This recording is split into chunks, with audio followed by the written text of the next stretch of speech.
Hey, what's up, everyone? This is Jack, and welcome to Season 2, Episode 3 of Scares and Nightmares. Now, everyone, I just want to introduce you to my good friend, Blood Shadow. Konnichiwa. You guys might all remember him from our time together at Metal Gear Online, and he also guest starred on an episode of mine in Season 1 of this series. Yes. Today, this isn't going to be me talking about an experience this time. I figured I would let my good friend Nick here actually tell a story about him that he experienced that was a good scare for him. So without further ado, Nick, the floor is yours. Alright.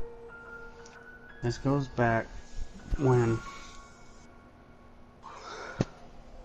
I'd say 9 months ago, we went to Goatman's Bridge. Now everyone knows what that is. If you don't, I suggest don't be stupid. Search it up before you go, because I'm gonna say we were the stupid ones. We should have searched up to see what all was going on. We decided it'd be safe to just go ahead, just go. Once we went there, it was okay. But we had friends coming to visit and meet us there.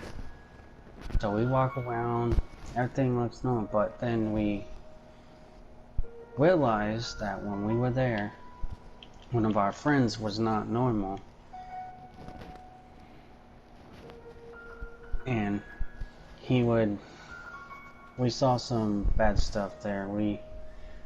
There were bloody ribbons, like, we thought it was paint at first, but you know, paint stays red for a while. But this was like dry brown, and you know how blood is when it's dry.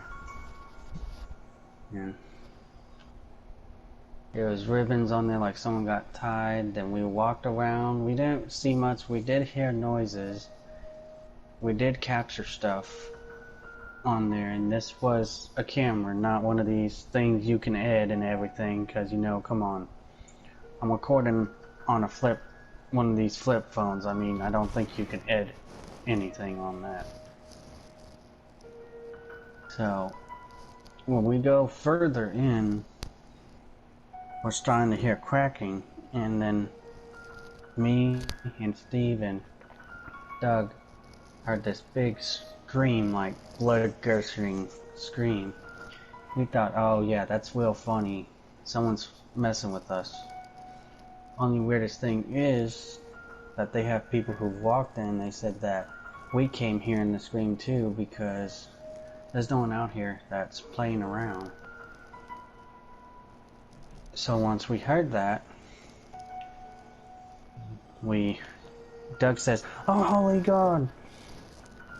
And next thing we know, this dude, black vest, black jacket, practically everything is out there,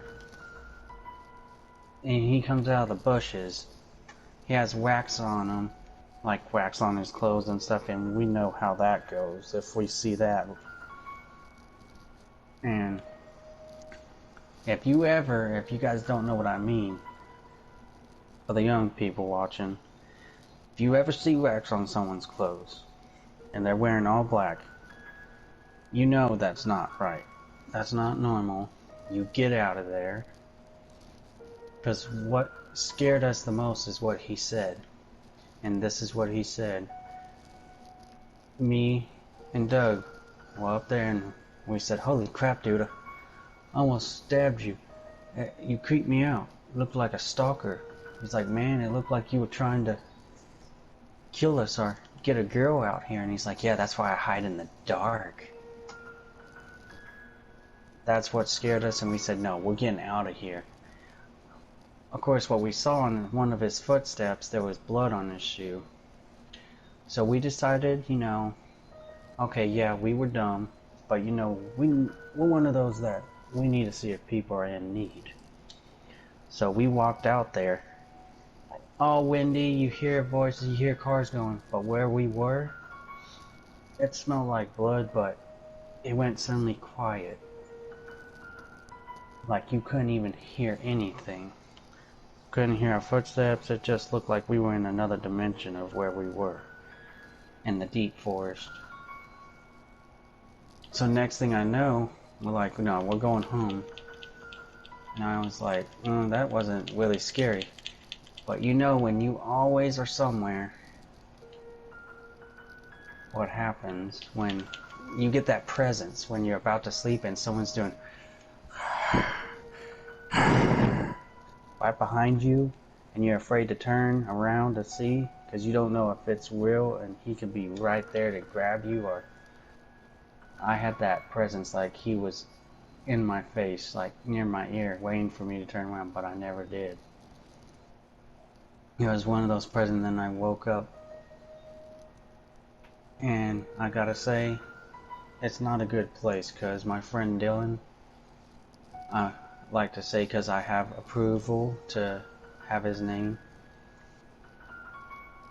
he said that he's never been, I'm sorry to say, but he was never himself after that. He was always happy and stuff. Now he's not that good anymore. So I'm telling you guys, if you ever want to do this, be smart and make sure you have a lot of friends. Never go alone to haunted places, because you know who's never there, who could be a lunatic to just play around and looking for someone to mess with. Man, that's crazy. It's kind of hard to believe, you know? Yeah. But I believe you because, you know, after you guys came back, like I heard the story from our other 2 or 3 buddies that you went with, who I don't really want to name. But Yeah. but they did tell me about it, and they told me the same thing. So that's, after hearing it from everyone else, that was really wild. That was really crazy. It was pretty bad. Wow.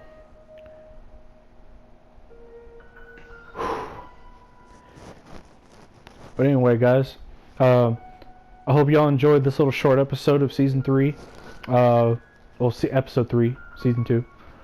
I wanted to make this video just about for Nick, because I know he has a lot of stories that he can still tell. We're gonna get Phoenix on the show too. I'm gonna hopefully either get him on episode 4, which is the final episode of this season, or I may try to get him in early season 3. But we're gonna try to figure out how that works. I'm gonna try my best to figure it out. So just bear with me on that. And I hope you guys enjoyed. Nick, thanks for sharing that story with us. You're welcome, sir. And we'll see you guys in the finale.